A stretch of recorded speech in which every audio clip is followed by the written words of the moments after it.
Hey, what's up, everyone? Welcome to a special edition of Maker's Mic, a music makers podcast presented by LR Bags.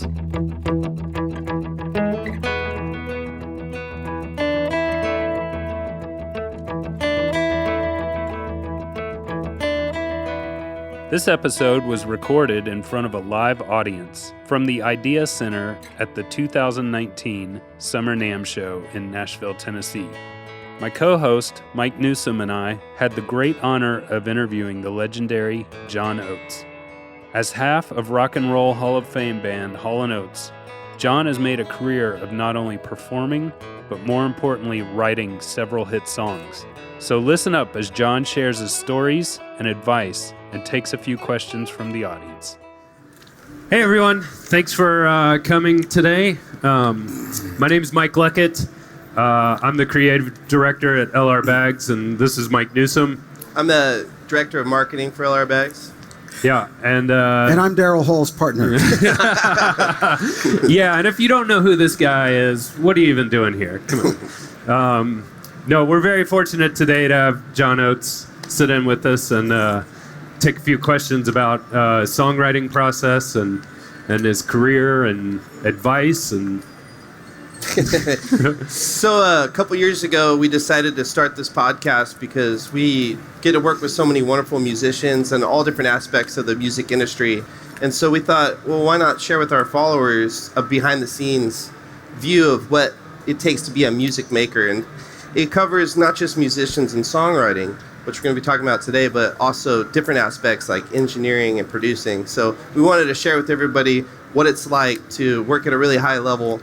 And it's been really fun. So thanks for joining us today. Well, I'm looking forward to it. I love talking about songwriting, so yeah.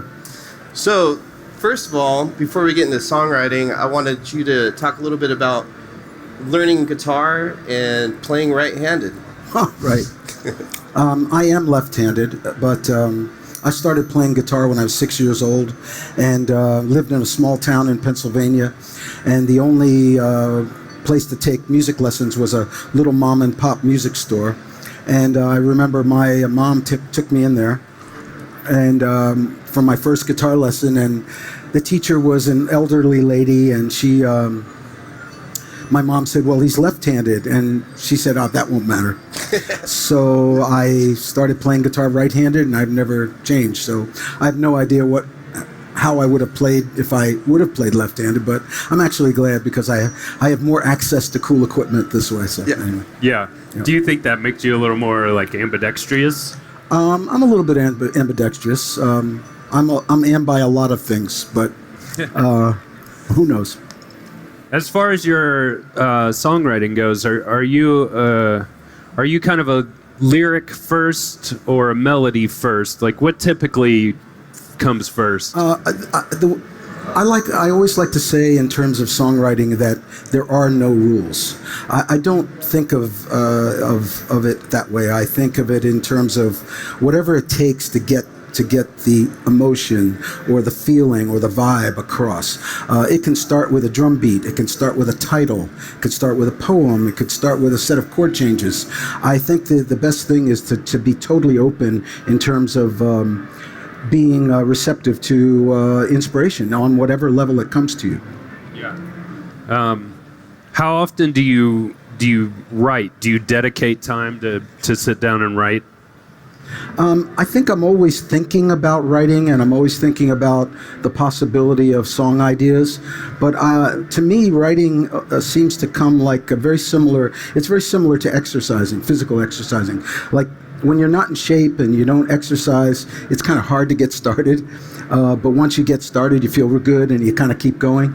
It's the same with me with writing. When I'm on tour, I don't write very much, but I'm still getting ideas and jotting things down or humming things into my phone. But then when I get home and I'm not on the road, and once I start writing, it's almost like I can't stop. So it really almost, I have to put myself in a different frame of mind, I think. Yeah. So when I was growing up playing music out in California, the singer of our band, he would bring a song and we would all contribute parts. And then learning about how it works in Nashville, there's a lot of co-writing, which was really foreign to me. Could you talk a little bit about co-writing and how your experience in Nashville?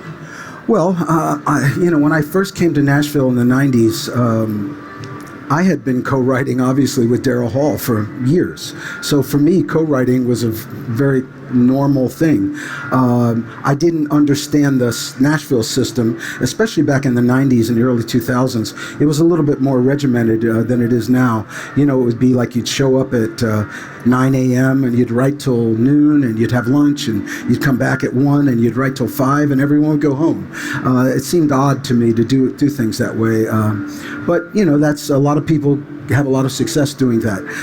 Now I think the Nashville songwriting style still has a little bit of that in it, but I think people are looser and people get together, I think, in a much more informal way. It used to be most of the songwriting collaborations were done in a publishing house or in someone's office, and now I think they still do that for sure. But I think a lot of it, people get together in much more informal ways. So I was told there's an interesting inspiration behind She's Gone. Can you talk about that? Well, yeah, sure. Daryl and I had just moved to New York, and we were sharing an apartment. And it was on the Upper East Side, and I never felt comfortable up there. So I always spent a lot of my time in the Village and hanging around, going to late night places, clubs or whatever. And one night I was looking for something to eat at about 2 in the morning, and there was this little place called the Pink Teacup, which was a soul food restaurant on Bleecker Street. And it was one of the, believe it or not, in New York, it was one of the few places that was actually open in the middle of the night. And I was there, and this gal came walking in. It was the middle of winter, it was December, and it was freezing cold. And she had a pink tutu and cowboy boots, and we immediately started dating. Okay. Dating as a 70s euphemism for something else, but that's all right. But anyway, so I thought things were going pretty well, and asked her if she wanted to go out on New Year's Eve. She said yes, and on New Year's Eve, she never showed up. And so I picked up my guitar and I started going, well, if she's not coming tonight, she's probably never coming. And I said, she's gone, and wrote this little folky kind of chorus. I played it for Daryl, and he liked it, and he said, and he sat down and actually played the riff that you hear in the beginning of that song, the riff with the common bass note with the 2 chords changing underneath. And we wrote the song literally. I really think the song took about an hour and a half to write. We wrote it as it just came out. And a lot of the imagery in that song is very kind of mundane and down to earth, but things that people can relate to. Worn as a toothbrush hanging in the stand is one line. And it just, little things that just, I think, that captured people's, that kind of people could relate to in terms of loss and kind of a universal concept of loss. And I think the best songs happen when you can take a big subject and make it very, very personal.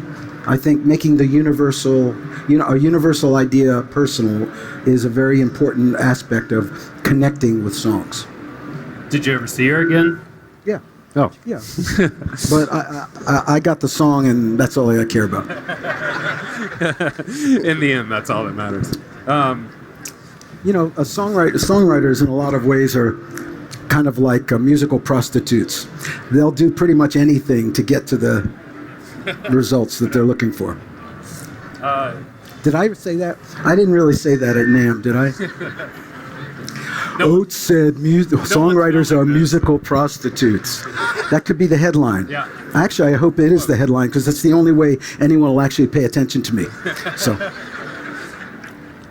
did you and Daryl always write together, or did you write separately and bring ideas to each other? We both do everything. We both write lyrics, melodies, chords, whatever. So what we would do is we'd always get our own individual ideas, and at some point we would get together and share the ideas.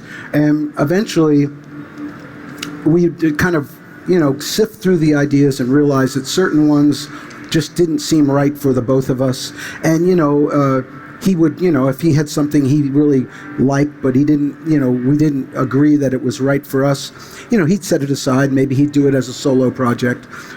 Same with me. And eventually we'd come up with a batch of ideas that seemed to have the right feeling and that seemed to have a coherent kind of vibe to make an album with. And then we would begin to write. And sometimes we'd function, 50-50 collaboration. Sometimes it would be the person had an idea and the other person would just kind of help, maybe edit, maybe come up with an objective opinion or two. So it really ran the gamut. There's no real hard and fast rules about how it worked. Pretty democratic, though, between the two of you. Nothing in music is democratic. Anybody who thinks a band is democratic is dreaming. So there's always somebody driving the bus. So a few years ago, we were fortunate to do a handcrafted video session. We do LR Bag's handcrafted video sessions with a lot of musicians, and we did one with John, and he came in and did a version of Man-Eater that I just was not expecting. And then since then, I've learned that when that was written, it was actually written for like a reggae style. Is that correct? Yeah, well, I had been to Jamaica and come back from Jamaica. I was down in the village, and it was kind of, obviously when you come back to Jamaica, you have a lot of things in your head. And I met this gal at a late night thing. Sounds like a theme here. And she was absolutely incredibly beautiful, and she had the foulest mouth on any human being I'd ever heard. Needless to say, that was very inspiring. And as I walked home that night, I thought to myself, man, she's the kind of girl that would chew you up and spit you out. And I went, ooh, wait a minute. And in the middle of the night, I just said literally as simple as, oh, here she comes, watch out, boy, she'll chew you up. And I kind of played around with that for a while in a reggae style. And actually, I was writing at the time with Edgar Winter, and I proposed that idea to him. He didn't seem to like it, or he just didn't strike him, as something that he wanted to do. So I played it for Daryl, and Daryl said, yeah, that's great. But it was his idea to do more of a Motown feel. He thought that would be more appropriate for what he and I was doing together. But nowadays, when I do my solo shows, I do with my solo band, I play Man-Eater as a reggae song, and people love it. So it's kind of cool to kind of bring it back to the initial inspiration. Yeah. You have 7 solo albums. Mm-hmm. Your latest being Arkansas. Right. Much more roots and Americana oriented. Right. Your solo stuff. Yeah. Do you approach writing solo stuff differently than you did with Hall & Oates, or? I don't think the songwriting process changes very much. In fact, one thing that I was very surprised about when I began to write with a lot of other people is that there's a lot of similarity in the approach that songwriters seem to have. They all have their unique ways of getting to to getting results. But in general, I think songwriters just have a very similar style of pulling, making magic, making something from nothing, pulling ideas out of the air and somehow articulating them in a way that other people can relate to. So, no, there's no difference in the way I'm writing, whether it's rootsy and bluesy or pop, or it doesn't matter to me. The style, it does not affect the way I write. And the inspirations, they just come from... Well, the inspiration for the Arkansas album was completely unique, because what I did was I went back to my earliest influences, which was folk blues, Delta blues, bluegrass, things like that. That's the kind of music that I was actually playing before I met Daryl Hall.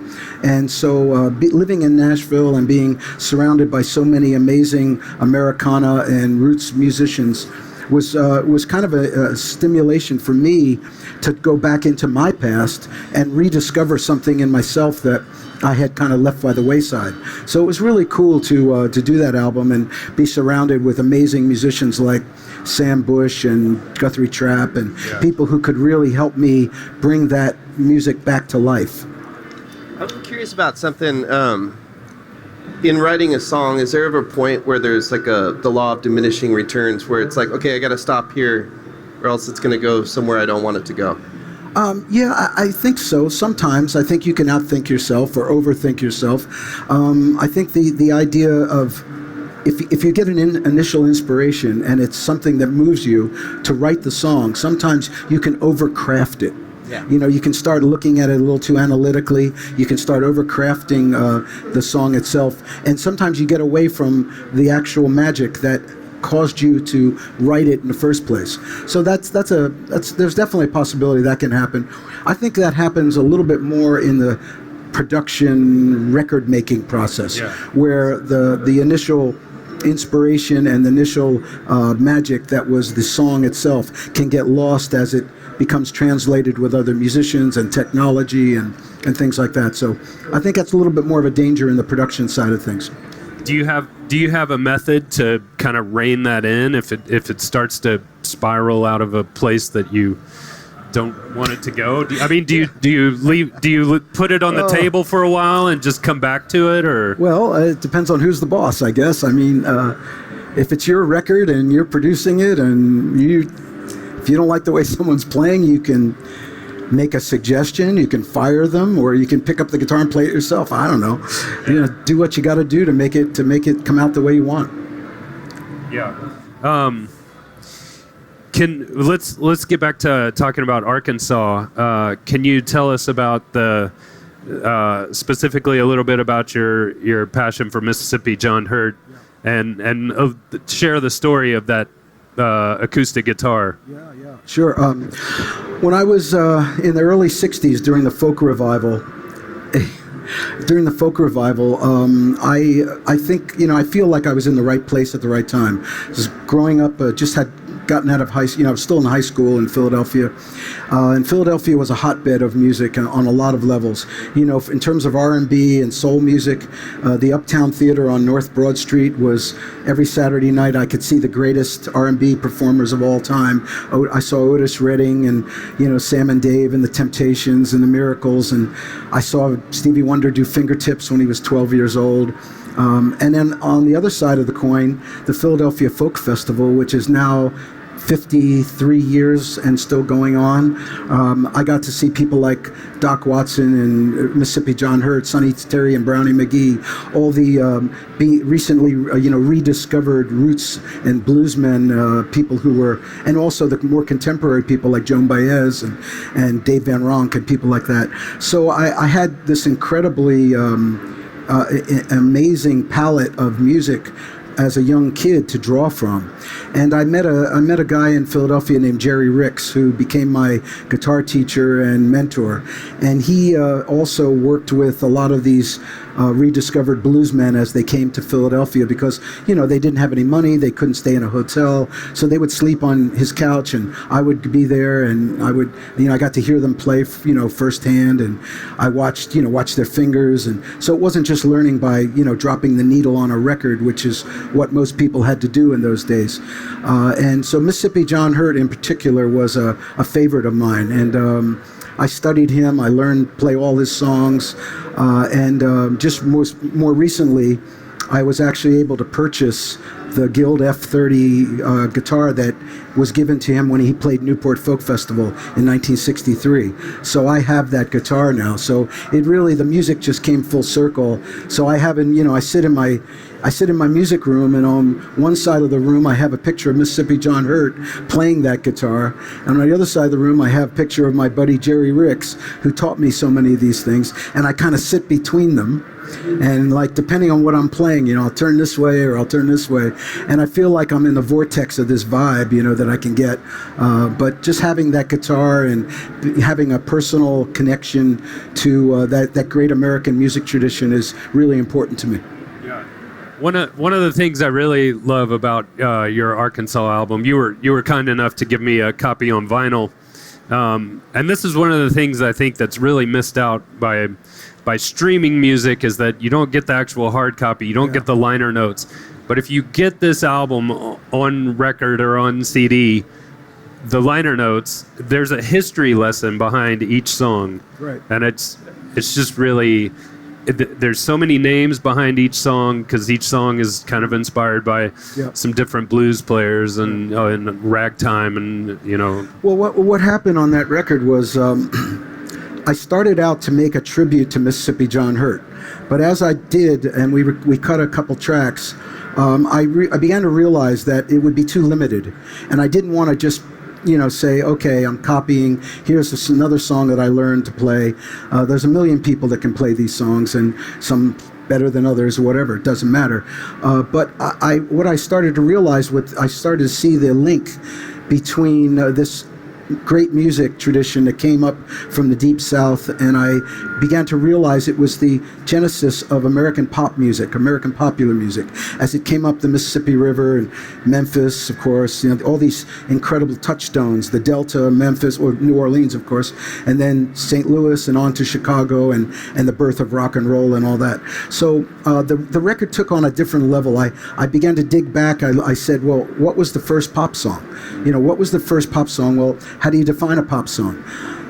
If it's played on the radio and you can buy it on a record and a lot of people like it, that's a pop song, in my definition. So I went back and discovered the first million-selling record from 1923 by a guy named Emmett Miller. And I said, maybe I should do that song. So once I unlocked that, the album took on a completely different texture. So I began to see that Mississippi John Hurt, I did a little digging into his history, and he was a giant fan of Jimmie Rodgers, one of the great godfathers of American country music. Now that surprised me, but then it started to make sense, and I said, okay, I'll do a Jimmie Rodgers song. So the album began to become, as you said, a sort of a history of early pop, pre-rock and roll. And I think that people, especially a younger generation, should realize that there was a great American popular music tradition that preceded rock and roll by 30 or 40 years, and really coincides with the invention of the radio and the popularity of the phonograph machine. So that's what the album's really about. I want to go back to co-writing experiences, and I heard that you actually had some interesting ones with Ludacris and Jim Lauderdale. Yeah, okay. That's funny right in itself. You had an interesting songwriting experience with Ludacris and Jim Lauderdale. I love that.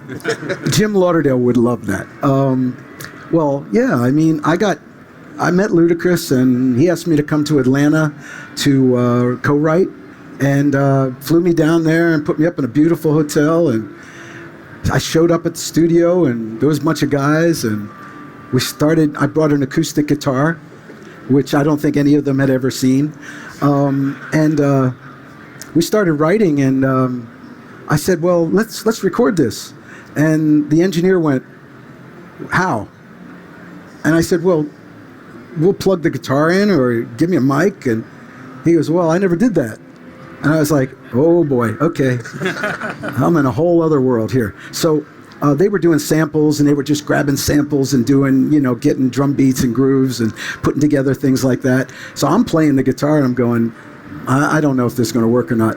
But Ludacris was really cool, and he seemed to dig it. Maybe he probably took my guitar riffs, and they're probably on one of his records somewhere. Somebody, I don't care. I think that's great.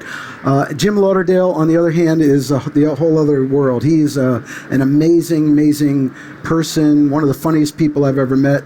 Great, inspired musician who will, we're writing together in the middle of the night, and all of a sudden he'll just stand up and walk around the room and close his eyes, and he'll just sing something. And I'm like, that's amazing.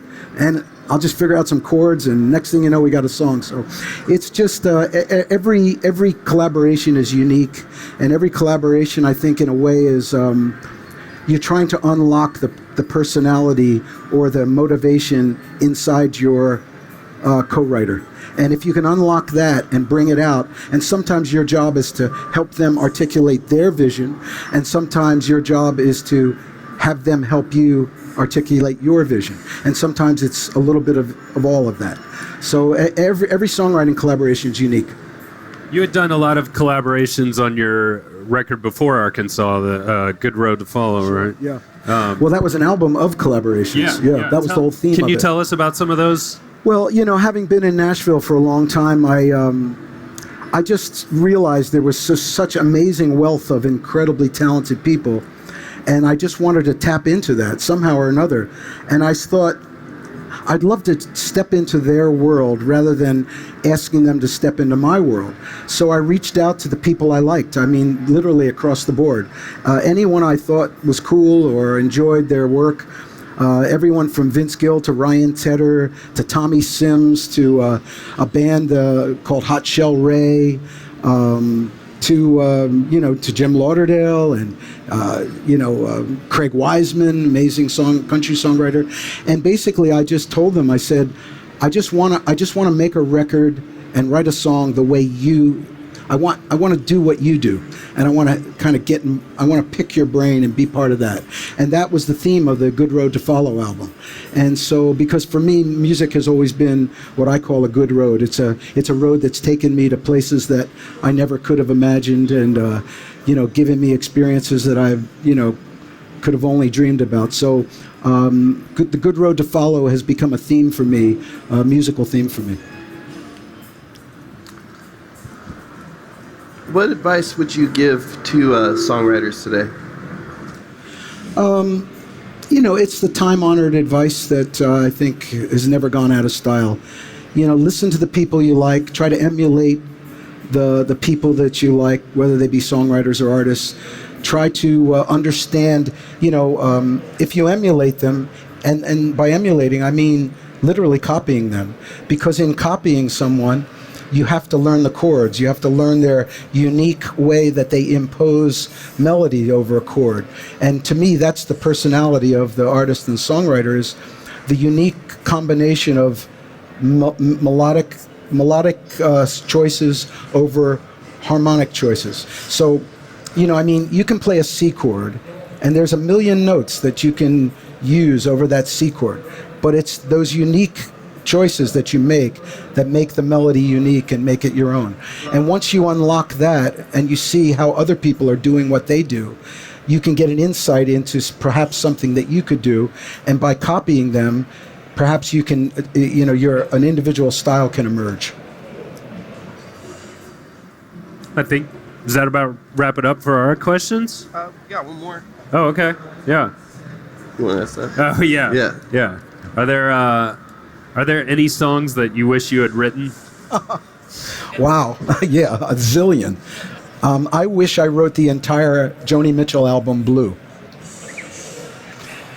That is one of the greatest records of all time for me. It's a benchmark of creativity on every level. So, but sure. I wish I wrote Stairway to Heaven. I wish I wrote Twist and Shout. I mean, there's no way to stop. I mean, yeah. Should we open it up for audience questions? Yeah. In the interest of logistics and perhaps fire code, we'll take questions from the people in the front. And if you're in the back and you have a question, maybe make your way somewhere where we won't trip, getting the mic to you. Okay, that sounds good. When thinking about contemporaries like Paul Simon and Art Garfunkel, or Lennon and McCartney, or Fagan and what is your takeaway from those artists? in terms of what? In terms of how they influenced you, and what your takeaway? How do you view them from your perspective? Well, I view them as the names you mentioned as some of the great songwriting and artist collaborations in pop music history. The way I look at it is, I think Daryl and I are part of that great tradition of songwriting teams. You go back to Lieber and Stoller, and and people like that, and the Gershwins. George and Ira Gershwin. I don't look at music in terms of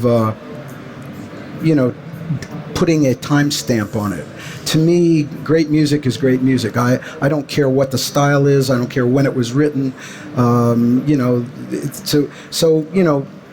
The songwriting team has always traditionally been a classic form that has worked, because I think people like to bounce ideas off of each other.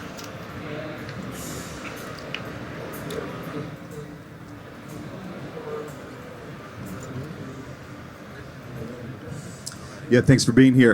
In regards to songwriting, how do you edit yourself? How do you know when it's too much? And then also, how do you know when the song is done?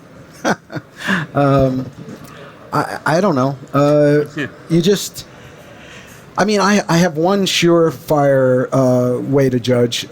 If I'm writing and I get goosebumps, literally real goosebumps on my arms, I know something's happening. And it happens to me a lot. Well, it doesn't happen to me enough, but it does happen.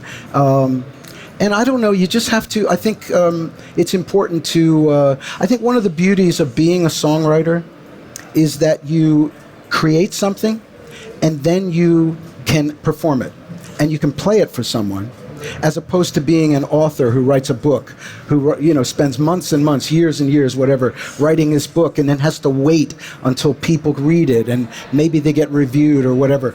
We have an immediate litmus test for what's happening. So you write a song, and even if it's incomplete, you can play it for someone and say, hey, I wrote this, I think I got a great chorus here. And maybe you get a response. And if you get that response, it might be enough to keep on going and finish the verse. So I think that's the beauty of songwriting. It's something that makes songwriting very unique in terms of the arts. So I got a question for independent artists. How does a songwriter get into a co-writing session with you? Oh, wow. Are you asking me to write a song? Screw you, man. I'm kidding. Seriously, it happens through friends to me. First of all, I don't have a lot of time to do it because I'm touring constantly now. So when I do, I really just, I work with people who I know and I like. I don't really reach out to, and I don't mean this in a diss in any way. It's just too difficult to take a kind of a long shot with anybody, because, sure, you might get surprised and it might be awesome, but then again, it might not be. So I guess as I've gotten a little bit older, I've just become a little more, I'm circling the wagons a little bit more on that. Hi. My question is, when you find yourself uninspired, how do you find inspiration? I get a lot of great ideas on. I hike a lot. I walk a lot. I get a lot of ideas when I'm driving. I never listen to the radio in the car, but I've always got my cell phone with my little voice memo thing ready to go. And sometimes I'll just hum something, or something might just pop in my head. For me, silence and new environments are really good catalysts for ideas. Like, I just came back from a European tour a few days ago, and just walking the streets in Europe was great for me, because there are different sounds going on outside, the sounds of different languages, all that stuff. So I think as a songwriter, the best thing to do is keep your antenna up and open so that you can receive those things when if you're lucky enough to get them. Hi. So happy to be looking at you. All of my girlfriends are thrilled that I'm here and I'm sending them photos. Okay.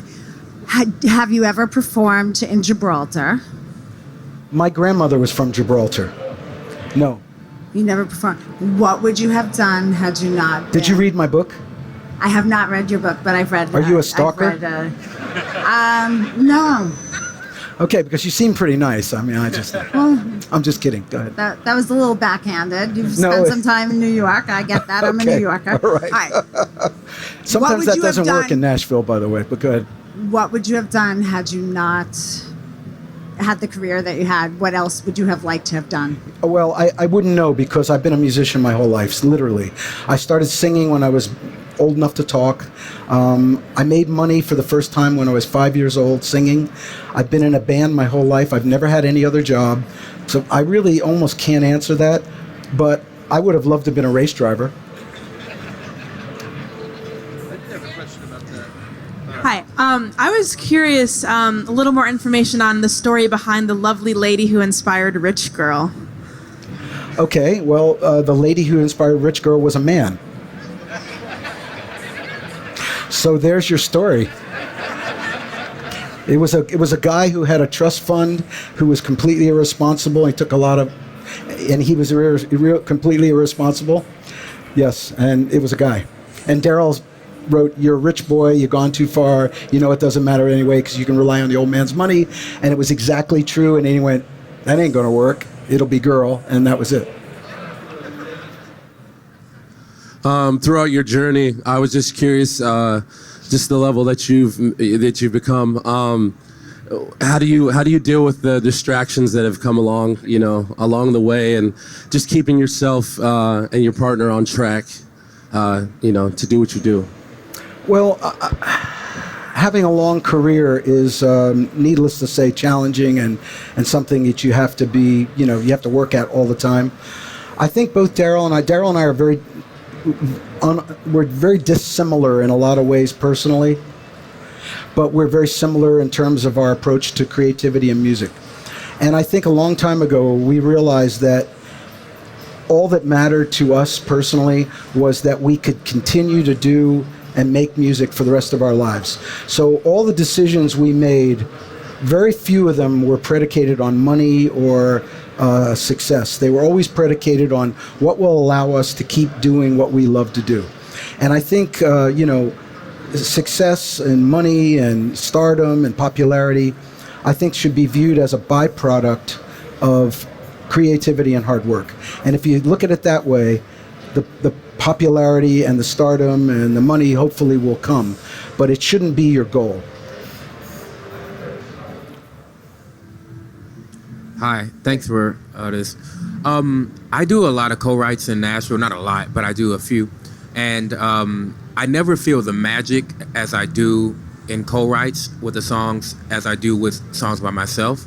So I'm wondering if you ever feel that way and how you might remedy that. And then I guess follow-up is, how did you know that you and Daryl were like meant for each other, or that this is a good sort of partnership? Well, I'll start from the back to the front. When Daryl and I first got together, we wrote a song together and we recorded it in a little tape recorder in a radio station in Philadelphia, and it sounded awful. I mean, we literally looked at each other and went, "This is never going to work. We'll just hang out, whatever." And little by little, he learned from me, I learned from him, and we kind of pulled this thing together. And it took a long time, so it didn't happen immediately. In terms of the co-write versus writing by yourself, I guess there's no greater satisfaction than writing a song by yourself and having it really be a pure statement of your heart, your soul, your mind, whatever. There's nothing better than that. But at the same time, I think it's pretty exciting too when ideas start flying back and forth in a collaboration and you feel the magic of the sparks starting to fly on that level. So I don't look at it as one being better than the other, for me personally. It's so great to see you, and I'm thankful that you took the time to come out here. My dad's a huge fan, and I kind of grew up listening to your songs. But my question is kind of the legal side a little bit. Like, when you're writing a song, do you ever worry about it might sound too much like somebody else's, or sounds like a group of songs? Like, does that ever cross your mind? Well, I think that's something you have to consider. If you feel like you're ripping something off, whether it's conscious or unconsciously, sure, that's something you need to address. If it starts sounding exactly like something else, you got to go, whoa, maybe we better take a different direction here. That's just something. But look where we are in 2019. We have this entire history of music behind us. It's really hard to be original, and it's really hard to not have some sort of influence from somewhere, and so I think what you do is you honor those influences, but you try to make sure that there's originality involved. That's just part of the challenge. First of all, thanks for being a part of the soundtrack of the life of America from the 70s on, man. That was cool. And my question is, you've been a co-writer for so long. Do you feel like that's where you operate the best? Or do you feel like your solo stuff that you write, like the stuff that I'm hearing on Bluesville, is more you, who you are personally? Well, the solo stuff that I'm doing now is definitely more it's closer to who I was as a kid.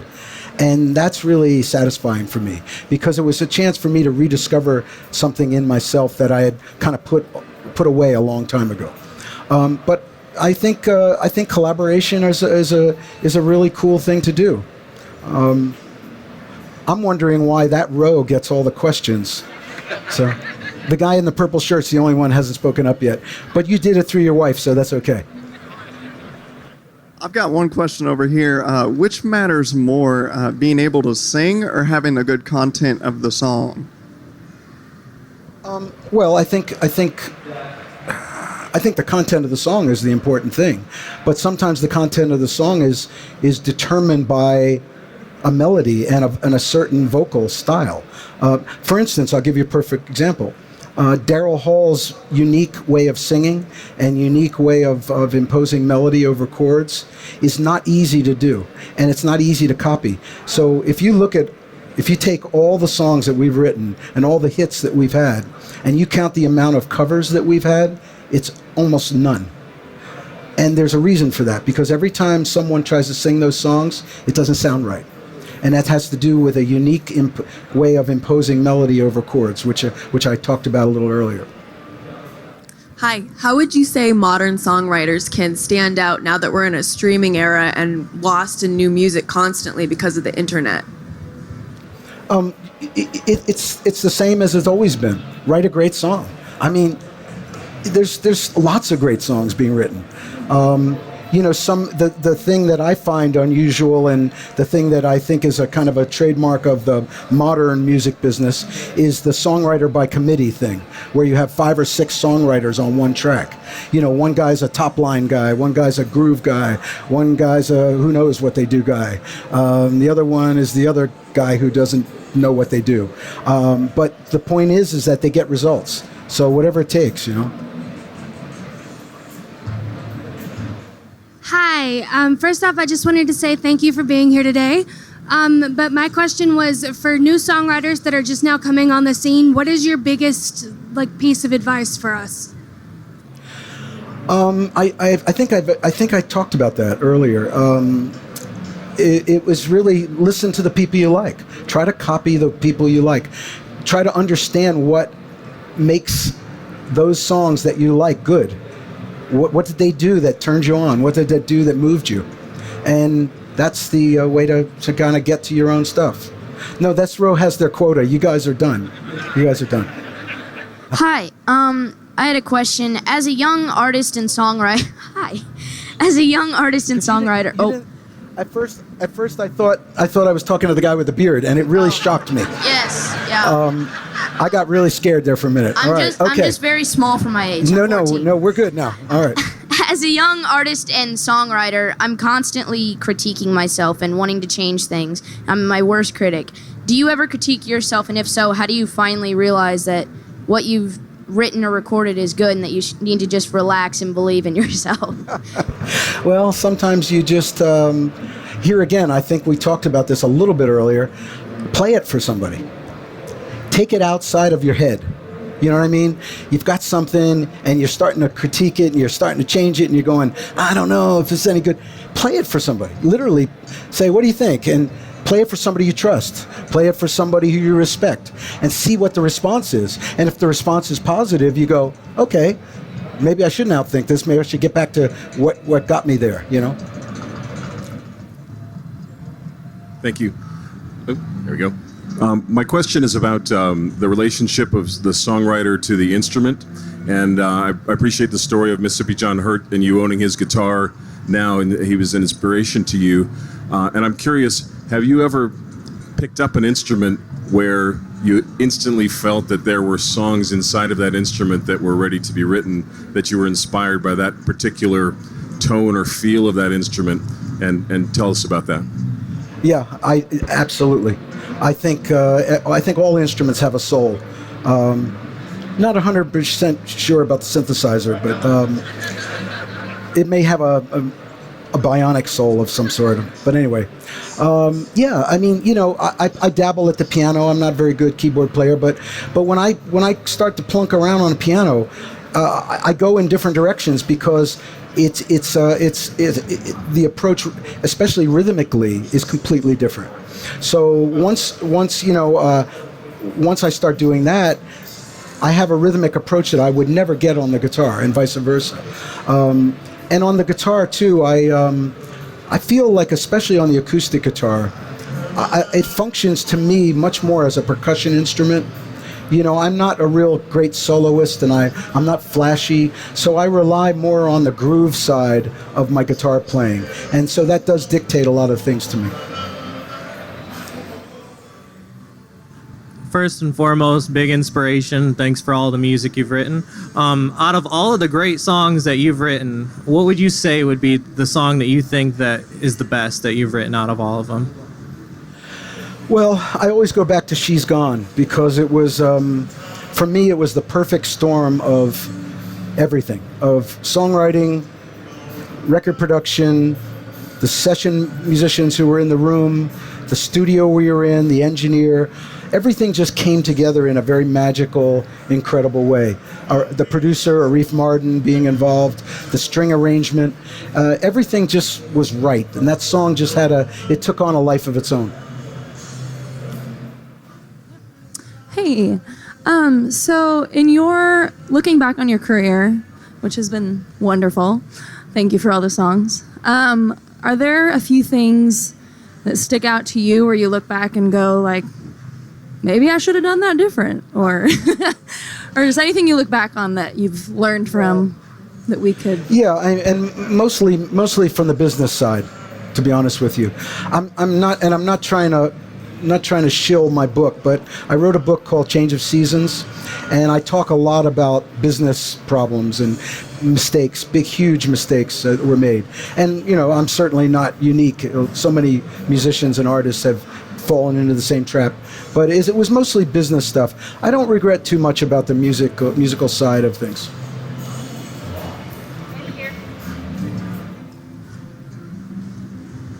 Hi, my name is Sam, and I'm 18.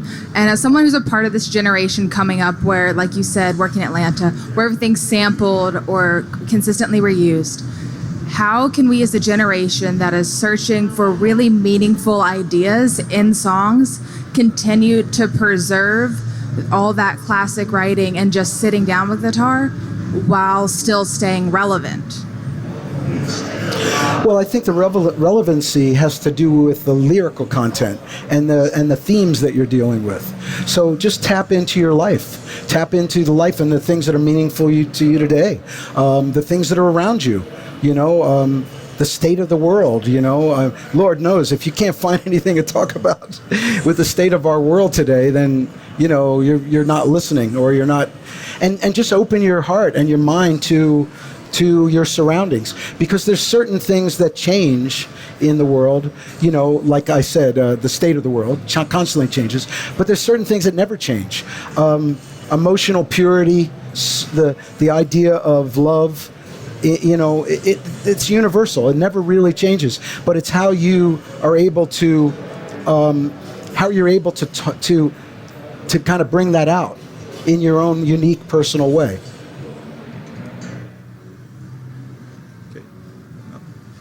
What are some strategies that you use to deal with writer's block or a lack of inspiration?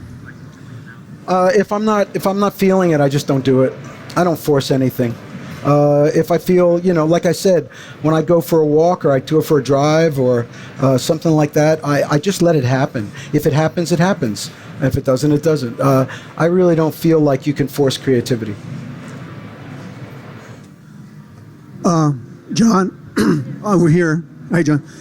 Is there a favorite song you've had that you had to go back and rewrite a few times before it was done, that went through some changes until you finally it kind of congealed into what it is? Yeah, there's been a number of them.